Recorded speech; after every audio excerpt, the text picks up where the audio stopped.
ನಿಮ್ ಪ್ರಾಬ್ಲಮ್ ಏನು ಅಪೇಕ್ಷಾ ಅವ್ರೆ? ಅಲ್ಲ ಏನು ಅಂದೆ? ಅಲ್ಲ ನಾನ್ ಯಾಕೆ ಈ ಮನೆಯಿಂದ ಹೋಗ್ಬೇಕು? ಇದು ನನ್ನ ಗಂಡನ ಮನೆ, ನನ್ನ ಮನೆ. ಹೋಗ್ಲೇಬೇಕು ಅನ್ನೋದಾದ್ರೆ ಮೊದ್ಲು ನೀವ್ ಮನೆಯಿಂದ ಆಚೆ ಹೋಗ್ಬೇಕು. ಏಯ್, ಇಷ್ಟೇ ಧೈರ್ಯ ನಿನಗೆ? ನನ್ನ ಮೊಮ್ಮಗಾಗಿ ಮನೆಯಿಂದ ಆಚೆ ಹೋಗಕ್ ಹೇಳ್ತಾ ಇದೀಯಾ? ನೋಡಿ ಅಜ್ಜಿ, ಇವರು ನಿಮ್ ಮೊಮ್ಮಗಳಾದ್ರೆ ನಾನು ನಿಮ್ ಮೊಮ್ಮಗನ ಹೆಂಡತಿ ಅಲ್ವಾ ಅಜ್ಜಿ?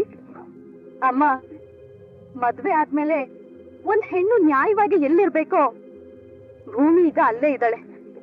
ಅಲ್ಲಮ್ಮ, ಇದು ನನ್ ಗಂಡನ್ ಮನೆ, ನಾನ್ ಮನೆಯಿಂದ ಆಚೆ ಹೋಗಲ್ಲ ಅಂತ ಹೇಳೋದಕ್ಕೆ ಧೈರ್ಯ ಯಾಕ್ಬೇಕು? ನಿಜವಾಗ್ಲೂ ಭೂಮಿ ಹೇಳ್ದಾಗೆ ಈ ಮನೆಯಿಂದ ಹೋಗ್ಬೇಕಾಗಿರೋದು ಈ ನಿನ್ ಮುದ್ದಿನ ಮೊಮ್ಮಗಳು ಅಪ್ಪು. ನೋಡಮ್ಮ, ಈಗ್ಲೂ ಕಾಲ ಮಿಂಚಿಲ್ಲ. ಇವ್ರಿಗೆ ಬುದ್ಧಿ ಹೇಳಿ ಮನೆಯಿಂದ ಆಚೆ ಕಳ್ಸಿ. ಇಲ್ಲ ಅಂದ್ರೆ ಈ ಮನೇಲಿ ಇನ್ನು ಎಷ್ಟೋ ಮನಸ್ತಾಪಗಳಾಗುತ್ತೆ. ಅಂದ್ರೆ ಏನಮ್ಮ ನಿನ್ ಮಾತಿನ ಅರ್ಥ? ಈ ಮನೇಲಿ ಏನೇ ಮನಸ್ತಾಪಗಳಾದ್ರೂ ಅದೆಲ್ಲದಕ್ಕೂ ನಾನೇ ಕಾರಣ ಅಂತನ? ಅಲ್ಲ, ನೀವು ಕೂಡ ಕಾರಣ ಅನ್ನೋದು ಮಾತ್ರ ನಿಜ. ನೋಡಿ, ಈಗ ನಿಮ್ಮಿಂದ ಆಗಿರೋ ಬೇರೆ ಸಮಸ್ಯೆಗಳ ಬಗ್ಗೆ ಮಾತಾಡೋದ್ ಬೇಡ. ನಿನ್ನೆ ನನ್ನ ಕಾರಣಕ್ಕೆ ಮಾವಂಗೆ ಅವಮಾನ ಆಗಿದೆ ಅನ್ನೋದಾದ್ರೆ ನಾನ್ ಕ್ಷಮೆ ಕೇಳ್ತೀನಿ. ನಿಜಕ್ಕೂ ನಾನ್ ತಪ್ಪು ಮಾಡಿದ್ರೆ ಆ ತಪ್ಪನ್ನ ನಾನ್ ಸರಿ ಮಾಡ್ಕೋತೀನಿ. ಅದಕ್ ನಾನ್ ಯಾಕೆ ಮನೆ ಬಿಟ್ಟು ಹೋಗ್ಲಿ? ನಾನ್ ಇವ್ರಿಗೆ ಮಾತು ಕೊಟ್ಟಿದ್ದೀನಿ, ಅರ್ಧದಲ್ಲೇ ಬಿಟ್ಟು ಹೋಗಲ್ಲ ಅಂತ. ದೇವ್ರು ಒಂದ್ ಜೋಡಿನ ಸೃಷ್ಟಿ ಮಾಡ್ತಾನೆ ಅಂದ್ರೆ ಅದ್ರಿಂದ ಏನೋ ಒಂದು ಉದ್ದೇಶ ಇದ್ದೇ ಇರುತ್ತೆ ಅಂತ ನನಗ್ ಗೊತ್ತು. ಹಾಗೆ ನಾನು ನಮ್ಮಿಬ್ರು ಮದ್ವೆ ಉದ್ದೇಶ ಈಡೇರೋ ತನಕ ಎಲ್ಲೂ ಹೋಗಲ್ಲ. ತಾಳಿ ಕಟ್ಟಿದವರು ಈ ಮನೆಯಿಂದ ಹೋಗು ಅಂತ ಹೇಳೋವರೆಗೂ ನಾನು ಈ ಮನೆ ಬಿಟ್ಟು ಎಲ್ಲೂ ಹೋಗೋದಿಲ್ಲ. ಭೂಮಿ, ನೀನ್ ಒಳಗಡೆ ಹೋಗು. ಅಪೇಕ್ಷಾ ಅವ್ರೆ, ನನಗ್ ತಾಳಿ ಕಟ್ಟಿದ ಗಂಡ ನನಗ್ ಒಳಗೋಗು ಅಂತ ಹೇಳಿದ್ರು, ಅದಕ್ಕೆ ಒಳಗ್ ಹೋಗ್ತಾ ಇದ್ದೀನಿ. ಯಾವತ್ತೂ ನನ್ನ ಹೊರಗಾಕೋ ಧೈರ್ಯ ನೀವ್ ಮಾಡ್ಬೇಡಿ. ಇಲ್ಲಿ ಬಿದ್ದಿದ್ಯಲ್ಲ ನನ್ ಲಗೇಜು, ನೀವೇನಾದ್ರೂ ಆ ಪ್ರಯತ್ನ ಮತ್ತೆ ಮಾಡಕ್ ಹೋದ್ರೆ ಆ ಲಗೇಜ್ ಜಾಗದಲ್ಲಿ ನಿಮ್ಮ ಲಗೇಜ್ ಬಿದ್ದಿರುತ್ತೆ. ನೀವು ತಂದ್ರಲ್ಲ ಈ ಲಗೇಜು, ಅದನ್ನ ನೀವೇ ತಂದು ನಿಮ್ ಕೈಯಾರು ನನ್ ರೂಮಲ್ಲಿ ಇಡಿ. ಏನಚ್ಚಿ ಇದು? ನನ್ನನ್ನೇ ಮನೆ ಬಿಟ್ಟು ಹೋಗು ಅಂದ್ಲು. ನೀವ್ ಏನು ಹೇಳ್ದೆ ಸುಮ್ಮನೆ ಇದ್ದೀರಾ? ಖುಷಿ ಪಡೋ ವಿಷಯ ನೀನು ಗಮನಿಸ್ದೆ ಮಾತಾಡ್ತಾ ಇದೀಯ. ಕಟ್ಟಿ ಖುಷಿ ಪಡ್ಬೇಕಾಗಿರೋ ವಿಷಯನ ಆ ಭೂಮಿ ಇಷ್ಟೆಲ್ಲ ಮಾತಾಡಿದ್ಲು. ಮೊದಲಾಗಿದ್ರೆ ಅಜಿತ್ ಅವಳ ಪರ ನಿಂತ್ಕೊಂಡು ಮಾತಾಡ್ತಾ ಇದ್ದ. ಆದ್ರೆ ಇವತ್ತು ನನ್ ಮೊಮ್ಮಗ ಯಾವಾಗ್ಲೂ ಬರೋ ತರ ಆ ಟೀ ಮಾರೋ ವಿಷಯಕ್ಕೆ ಬರ್ಲೇ ಇಲ್ಲ.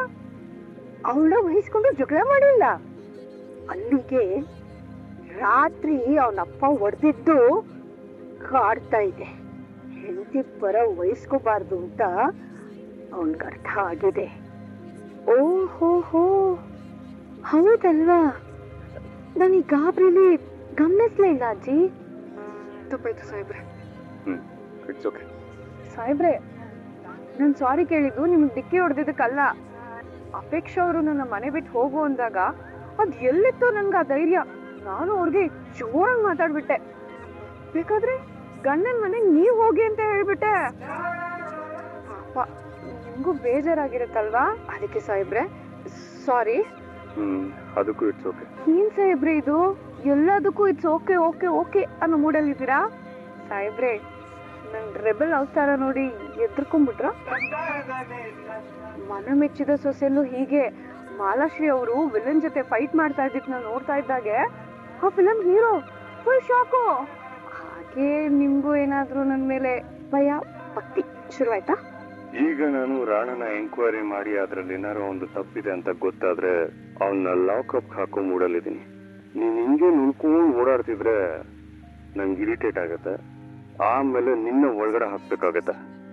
ನಾನ್ ಭೂಮಿನ ಮನೆಯಿಂದ ಆಚೆ ಹೋಗು ಅಂತ ಹೇಳ್ದಾಗ ಯಾವಾಗ್ಲೂ ಬರೋ ಅಂತ ಅಜಿತು ಆ ಟೀ ಮಾರಲ್ಲಿ ವಹಿಸ್ಕೊಂಡು ಜಗಳಕ್ಕೆ ಬಂದಿಲ್ಲ. ಅದಕ್ಕೆ ಅಜ್ಜಿ ಹೆಂಡತಿ ಪರ ಯಾವಾಗ್ಲೂ ವಹಿಸ್ಕೊಂಡ್ ಮಾತಾಡ್ಬಾರ್ದು ಅಂತ ಅವನಿಗೆ ಅರ್ಥ ಆಗಿದೆ ಅಂದ್ರು. ಆ ಕ್ಷಣಕ್ಕೆ ನನ್ಗೇನೋ ಅಜ್ಜಿ ಹೇಳಿದ್ ನಿಜ ಅಂತ ಅನ್ನಿಸ್ತು. ಆದ್ರೆ ನಂಗೆ ಸಮಾಧಾನ ಆಗ್ತಿಲ್ಲ. ಅದಕ್ಕೆ ಒಂದ್ಸರಿ ಅವ್ರ ರೂಮ್ಗೆ ಹೋಗಿ ಇಳಕ್ ನೋಡೋಣ. ಅಪ್ಪನ ಕೈಯಲ್ಲಿ ಅವ್ನು ಹೇಗ್ ತಿಂದ್ಮೇಲೆ ರೂಮಲ್ಲಿ ಅವರಿಬ್ರು ಹೇಗಿರ್ತಾರೆ ಅಂತ ನಮಗ್ ಗೊತ್ತಾಗತ್ತೆ. ಸಾಹೇಬ್ರೆ, ನನ್ನ ಅರೆಸ್ಟ್ ಮಾಡಿ ಆದ್ರೆ 3 ತಿಂಗಳಾಯ್ತು. ಇನ್ನೇನಿದ್ರು ರಿಲೀಸ್ ಆಗ್ಬೇಕಷ್ಟೇ. ನೋಡು, ನೀನೀಗ ನುಲಿಯೋದನ್ನೆಲ್ಲ ನೋಡ್ಕೊಂಡು ನಿನ್ನ ಹತ್ರ ಪುರ್ಸೊತ್ತಾಗಿ ಮಾತಾಡೋಷ್ಟು ನಂಗೆ ಟೈಮ್ ಇಲ್ಲ. ನೋಡು, ನನಗೆ ರಾಣ ಮನೆಗೆ ಹೋಗೋದಕ್ಕೆ ಟೈಮ್ ಆಗತ್ತೆ. ನೀನ್ ಹೊರಡ್ತೀಯ ಫಸ್ಟ್? ಅದಕ್ಕೆ ಯಾಕೆ ಒಳ್ಳೆ ಸಿಡ ಅಂತೀರಾ? ಅಯ್ಯೋ, ಅದಕ್ಕೆ ಯಾಕೆ ನಾನು ಅಷ್ಟೊಂದು ಹೊಗಳ್ತೀರಾ? ನೀವು ಸುಮ್ಮನೆ ಇರ್ಬೇಕಪ್ಪ. ಇಷ್ಟೊಂದೆಲ್ಲ ಹೊಗಳಿದ್ರೆ ನಂಗೆ ನಾಚಿಕೆ ಆಗುತ್ತೆ. ಅಲ್ಲ, ಪ್ರತಿ ಸಲ ಬಂದು ನೀವೇ ನನ್ನ ಪರವಾಗಿ ಜಗಳ ಮಾಡ್ಬೇಕು ಅಂದ್ರೆ ಹೇಗೆ? ಎಂತ ಸಂದರ್ಭದಲ್ಲೂ ನನ್ನ ಬಿಟ್ಕೊಡಲ್ಲ ಅನ್ನೋ ಧೈರ್ಯದ ಮೇಲೆ ಅಪ್ಪು ಅವ್ರಿಗೆ ನಾನು ಅಷ್ಟೆಲ್ಲ ಅಂದಿದ್ದು. ನೋಡಿ, ಇನ್ಮೇಲೆ ನೀವಿಬ್ರು ಯಾರಾದ್ರೂ ದೂರ ಮಾಡ್ಬೇಕು ಅಂತ ಬಂದ್ರೆ ಇನ್ಮೇಲೆ ಹೀಗೆ ಜನ್ಮ ಜನ್ಮದಲ್ಲೂ ನನ್ನ ಈ ಮನೆ ಬಿಟ್ಟು ಹೋಗು ಅನ್ನೋ ಧೈರ್ಯ ಯಾರೂ ಮಾಡಿಲ್ಲ. ಅಷ್ಟೇ ಅಲ್ಲ, ಲೈಫ್ ಲಾಂಗ್ ನನಗ್ ನೀವು, ನಾನು. ಸಾಹೇಬ್ರೆ, ತಪ್ಪು ತಿಳ್ಕೊಬೇಡಿ. ಸಾರಿ, ಅಪ್ಪು ಮತ್ತೆ ಅಶ್ವಿನಿ ನೋಡ್ತಾ ಇದ್ರು ನಮ್ಮನ್ನ, ಅದಕ್ಕೆ ನಾನು ಈ ತರ. ಓಹೋ, ಅಪ್ಪ ನನ್ನ ಮೇಲೆ ಕೈ ಮಾಡಿದಕ್ಕೆ ನಮ್ಮಿಬ್ರು ಸಂಬಂಧದಲ್ಲೂ ಏನಾದ್ರು ಏರುಪೇರು ಆಗಿದ್ಯಾ ಅಂತ ಡೌಟ್ ಅವ್ರಿಗೆ. ಇಂಥ ಟೈಮಲ್ಲೂ ಡಿಟೆಕ್ಟಿವ್ ಕೆಲಸಕ್ಕೆ ಬ್ರೇಕ್ ಕೊಡ್ತಿಲ್ವಲ್ಲ, ನಂಗೆ ಅದೇ ಬೇಜಾರು. ಈಗ ತಾವು ನಿಜವಾಗ್ಲೂ ಹೊರಗಡೆ ಹೋದ್ರೆ ನಾನು ರೆಡಿ ಆಗ್ಬೇಕು. ನೀವೇನ್ ರೆಡಿ ಆಗ್ಬೇಕು? ರೆಡಿ ಆಗಿದ್ದೀರಲ್ಲ, ನಂದರೆ ಬಟನ್ ಹಾಕ್ತೆ. ಸರಿ, ನೀನೀಗ ಆಚೆ ಹೋಗಲ್ಲ, ಇಲ್ಲೇ ಇರ್ತೀಯ. ನಾನೀಗ ಫುಲ್ಲು ಬಟ್ಟೆ ಬಿಚ್ಚಾಕಿ ತಿರ್ಗಾ ಇನ್ನೊಂದ್ಸಲಿ ಹಾಕೋತೀನಿ. ಸಾಹೇಬ್ರೆ, ಪೊಲೀಸ್ ಆಫೀಸರ್ ಮಾತಾ ಇದು ಹಂಗೆಲ್ಲ ನೋಡಕ್ಕಾಗುತ್ತ? ನಾನು ಕಾನ್ಸ್ಟೇಬಲ್ ಆಗ್ಬೇಕು ಅಂತ ಅನ್ಕೊಂಡಿರೋಳು ಈ ತರ ಆಡ್ತಾರ? ಅದು ನೀವು ರಾಣನ್ ಅರೆಸ್ಟ್ ಮಾಡಿದ್ದು ಸಿಹಿ ಸುದ್ದಿ ನನಗ್ ಕೊಡಿ.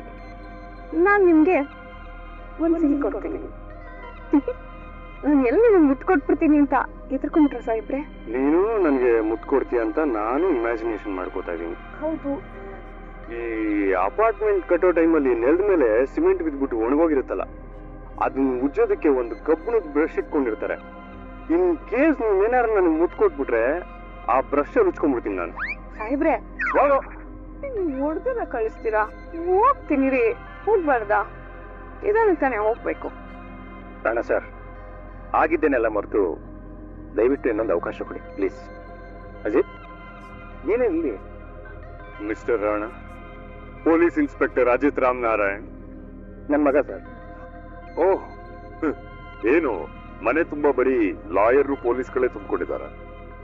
ಸಾರಿ, ತಮಾಷೆ ಮಾಡಿದೆ ಅಷ್ಟೇ. ಮಿಸ್ಟರ್ ಅಜಿತ್, ನೀವು ಬರೋ ವಿಷಯನ ನಮ್ ಪಿ ಎ ಹೇಳಿದ್ದ. ಹಾಯ್, ನಾನು ನೆನ್ಪಿದ್ದೀನ? ಬೇಬಿ, ಅದು ನನ್ ಫ್ರೆಂಡ್ ಸಾಹಿತ್ಯ ಅಂತ ಇದ್ಲು. ಅವಳನ್ನ ಅಜಿತ್ ಮದ್ವೆ ಆಗ್ಬೇಕಿತ್ತು. ಇಬ್ರು ಲವ್ ಮಾಡ್ತಾ ಇದ್ರು. ಬಟ್ ಅನ್ಫಾರ್ಚುನೇಟ್ಲಿ ನನಗೆ ಅವಳ ಸಾವನ್ನ ಇನ್ನೂ ಡೈಜೆಸ್ಟ್ ಮಾಡ್ಕೊಳಕ್ ಆಗ್ತಾ ಇಲ್ಲ. ಬಟ್ ಅಜಿತ್ ಹೇಗೋ. ಹೌದಾ? ಹಾಗಿದ್ರೆ ನಾವ್ ಇವ್ರ ಮನೆಗೆ ಹೋದಾಗ ನಮ್ ಸೊಸೆ ಅಂತ ಪರಿಚಯ ಮಾಡಿದ ಭೂಮಿ ನನ್ನ ಹೆಂಡತಿ. ಸಾಹಿತ್ಯ ಬದುಕಿದ್ದಾಗ ನೀನೇ ಜೀವ ಅಂತ ಇದ್ದವರು ಸಾಹಿತ್ಯ ಸತ್ತೋಗಿದ ತಕ್ಷಣ ಬೇರೆ ಅವಳನ್ನ ಮದ್ವೆ ಆಗ್ಬಿಟ್ಯಾ? ಅದು ಸಾಹಿತ್ಯ ತೀರೋಗಿ 4 years ಅಲ್ಲಿ. ಇಷ್ಟು ಬೇಗ ಮರೆಯುವಂಥದ್ದಾಗಿತ್ತಾ ನಿಮ್ ಪ್ರೀತಿ? ನನ್ನ ಮತ್ತೆ ಸಾಹಿತ್ಯ ಪ್ರೀತಿ ಎಂತದ್ದು ಅಂತ ನಾನು ನಿನಗೆ ಪ್ರೂವ್ ಮಾಡೋ ಅವಶ್ಯಕತೆನೇ ಇಲ್ಲ. ನೀನ್ ಯಾವತ್ತೋ ಸಾಹಿತ್ಯ ಫ್ರೆಂಡ್ ಆಗಿದ್ದೆ ಅನ್ನೋ ಸಲಗೆನ ನನ್ನ ಹತ್ರ ತೋರಿಸ್ದೇ ಇರು ಅಂತ ಹೇಳೋದಕ್ಕೆ ನಾನು ಈ ಮಾತು ಹೇಳ್ತೀನಿ. ಒಬ್ಬ ಕವಿ ಹೇಳ್ದ ಹಾಗೆ, ಸತ್ತವ್ರನ್ನ ಮರೆತ್ರೆ ನಾವು ಮತ್ತೆ ಕೊಂದಂತೆ ಅಂತ. ಅದನ್ನ ತುಂಬಾ ನಂಬ್ತೀನಿ ನಾನು. ಸಾಹಿತ್ಯನ ನಾನು ಮರ್ತಿಲ್ಲ. ಆದ್ರೆ ಭೂಮಿ ಈಗ ನನ್ನ ಬದುಕಿನ ಭಾಗ ಅನ್ನೋದು ನಿಜ. ಐ ಥಿಂಕ್ ಇಷ್ಟು ಸಾಕು ಅನ್ಸುತ್ತೆ ಈ ಚಾಪ್ಟರ್ನ ಕ್ಲೋಸ್ ಮಾಡೋದಕ್ಕೆ. ಈಗ ನಾನು ಇಲ್ಲಿಗೆ ಬಂದಿರೋದು ಇತ್ತೀಚೆಗೆ ಮಂಡ್ಯದಲ್ಲಿ ನಡೆದಿರುವಂತ ಒಂದು ಶೂಟೌಟ್ ಎನ್ಕ್ವೈರಿ. ಆ ಕೇಸಿಗೆ ಸಂಬಂಧಪಟ್ಟಿರೋ ಹಾಗೆ ರಾಣ ಅವ್ರನ್ನ ಎಂಕ್ವೈರಿ ಮಾಡೋದಕ್ಕೆ ಬಂದಿದ್ದೀನಿ. ರಾಣ ಅವರೇ, ಪುರುಷೋತ್ತಮ್ನ ಕೊಲ್ಲೋದಕ್ಕೆ ಪ್ರಯತ್ನ ಪಟ್ರಿ ಅಂತ ನಿಮ್ ಮೇಲೆ ಕಂಪ್ಲೇಂಟ್ ಇದೆ. ಆ ಕಂಪ್ಲೇಂಟ್ ಕೊಟ್ಟವ್ರು ಯಾರು? ನಿಮ್ ಹೆಂಡತಿನೇ ತಾನೆ? ಹಾ, ಹೆಂಡತಿ ಮಾತು ಕೇಳ್ಕೊಂಡು ನಮ್ಮಂತ ಅಮಾಯಕರನ್ನ ಹ್ಯಾರಾಸ್ ಮಾಡೋದು ತಪ್ಪಲ್ವಾ ಇನ್ಸ್ಪೆಕ್ಟರ್? ಅಮಾಯಕರು ಅಂತ ತಮಗ್ ತಾವೇ ಹೇಳ್ಕೊಳ್ಳೋದು ಫೂಲಿಶ್ನೆಸ್ ಅನ್ಸುತ್ತೆ. ಅಂಥದ್ರಲ್ಲೂ ನಿಮ್ಮಂತವ್ರು. ನಿಮ್ಮಂತವ್ರು ಅಂದ್ರೆ ಏನರ್ಥ? ಆ ರಾಣ ಸರು ಎಷ್ಟು ದೊಡ್ಡ ಜನ ಅಂತ ಗೊತ್ತಿಲ್ವಾ ನಿಮ್ಗೆ? ನೋಡಿ, ಆ ಪುರುಷೋತ್ತಮ್ ಕೊಲೆ ಆದ ದಿನ ನಮ್ ತಂದೆ ಮಂಡ್ಯದಲ್ಲ, ಸ್ಟೇಟ್ ಅಲ್ಲೇ ಇರ್ಲಿಲ್ಲ. ನಾನು ಮಂಡ್ಯಕ್ಕೆ ಬಂದಿದ್ದೆ ಮೊನ್ನೆ ಫಸ್ಟ್ ಟೈಮ್. ಅದೇ ನಿಮ್ಮನೆಗೆ ಊಟಕ್ಕೆ ಕರೆದಿದ್ದಲ್ಲ. ಹಾಗಾದ್ರೆ ಈ ಫುಟೇಜ್ ಅಲ್ಲಿ ಇರೋದು ಯಾರು ಅಂತ ನಂಗೆ ಸ್ವಲ್ಪ ಕ್ಲಾರಿಟಿ ಕೊಡ್ತೀರಾ? ರೀ ಸದಾನಂದ, ನೀವು ಪುರುಷೋತ್ತಮನ್ನ ಶೂಟ್ಔಟ್ ಆಯ್ತು ಅಂತ ಹೇಳಿದ ದಿವಸ ನನ್ನ ಮಗಳ ಬರ್ತ್ಡೇ ಇತ್ತು.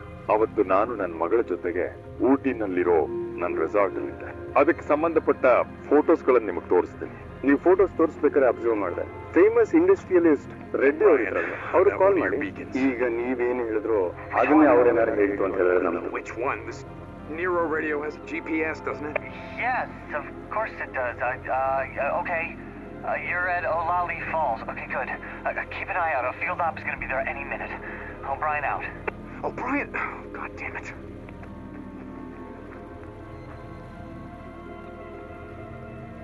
O'Brien, come in. Your friends are here. O'Brien.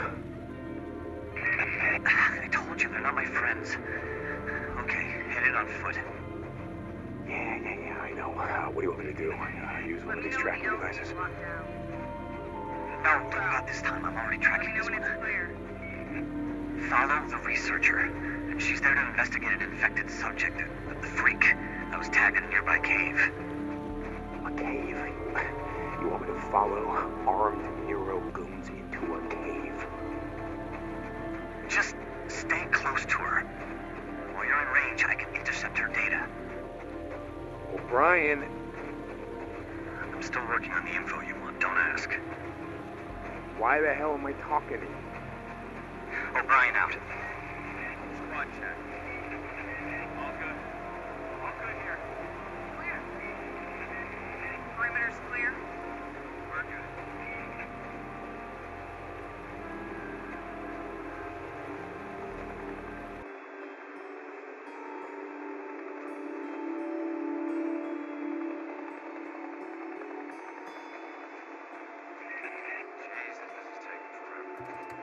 I don't think forever's a long.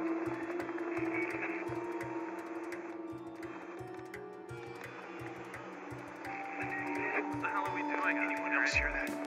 What you told? Mission. Let me know if you need anything. Shit, I don't know. Getting hungry? Yeah, I'm starving.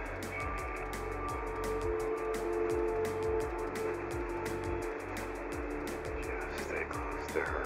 Right over. Yeah. I never got that. So what? That whole stage 1, stage 2, stage 3 thing. What do you mean? I mean, the virus is what it is, right? No, it's more complicated than that. Now let me. Okay. I know I'm a grunt. Before the freak show, I was a biology major. Just give me the gist. Really? Try me. Okay. We don't really know, but blood tests show. The current evidence suggests that the virus spreads through the lymph system, reproducing and attacking cells on a catastrophic scale. Attacking. More precisely, expressing a series of normally dormant proto-oncogenes into an active state. Cancer. Look at him. Look at all of them. That look like cancer to you? Maybe you're really bad. No. No, this is something far worse. What do you mean? This virus is on a mission. The freaks are what they are because the virus wants them that way. What are you saying? Saying? Jesus, what am I saying? Terrorism? You're saying this was deliberate? I don't know. Is she done?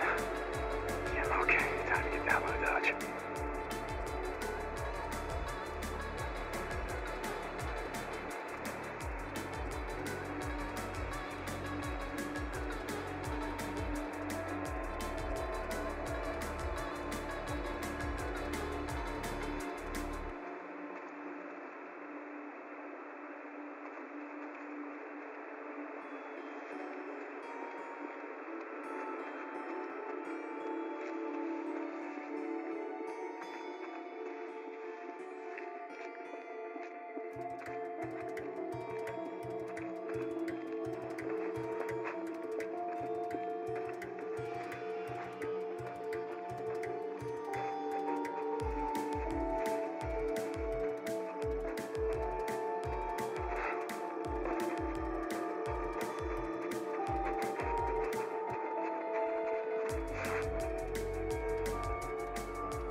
data. Receiving it now. Thank you, Drifter. What the hell is she talking about, O'Brien? About this virus, whatever the hell it is, or what it's doing? I want to know what the hell's going on, O'Brien. Why are they out here? What the fuck are you doing?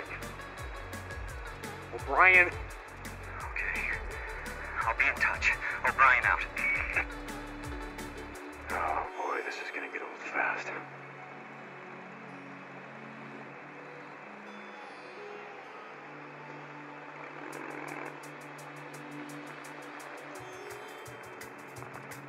Lost Lake to Deacon St. John. Are you there? Yeah, Ricky, what's up? Iron Mike says you volunteered to stick around, do some runs for the camp, but that you refuse to work for Schizo. Yeah, something like that. Well, I can't say I blame you. Okay, well, I guess I'm stuck with you. So stop by the mechanic shop. We've got a job for you. Yeah, okay. Deacon out.